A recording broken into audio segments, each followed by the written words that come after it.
নমস্কার, মনির চ্যানেলে আপনাদের সকলকে স্বাগত জানাই। আজ আমি গাঁধা পাতার শরবত কিভাবে বানাই তার রেসিপি শেয়ার করতে চলে এলাম। ভিডিওটি সম্পূর্ণ শেষ অবধি দেখতে থাকুন, নিশ্চয়ই ভালো লাগবে।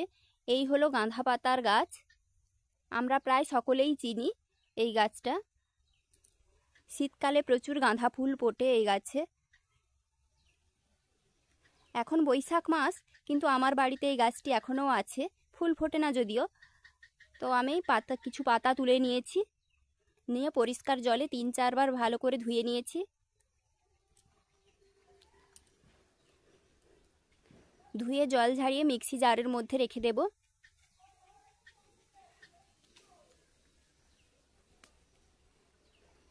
দিয়ে দিচ্ছি কয়েকটা বাতাসা। সামান্য জল দিয়ে আমি মিক্সিতে পেস্ট করে নেব।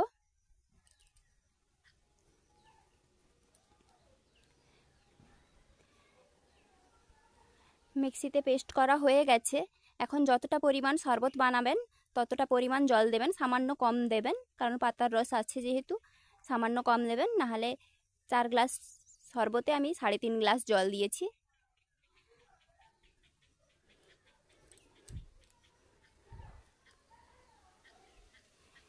দিয়ে জলটা ভালো করে মিক্স করে একটা স্টিলের ছাঁকনির সাহায্যে ছেঁকে নিচ্ছি।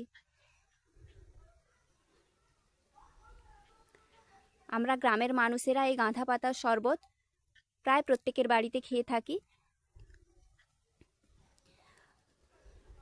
এই গাঁধা পাতার শরবত খেলে শরীর ঠান্ডা হয়।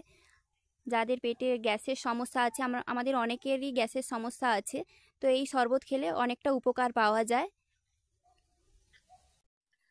আপনারাও কোনোদিন এই শরবত খেয়েছেন কিনা কমেন্টে জানাবেন। কে কোথা থেকে দেখছেন অবশ্যই জানাবেন। আমার ছেলে শরবত খাচ্ছে, ও সবুজ শরবত খেতে খুবই ভালোবাসে। তারপরে আবার বাতাসা দেওয়া আছে মিষ্টি, তাই খুবই ভালোবাসে। বন্ধুরা, আমার ভিডিও ভালো লেগে থাকলে লাইক, কমেন্ট, শেয়ার আর অবশ্যই সাবস্ক্রাইব করে আমার পাশে থাকবেন।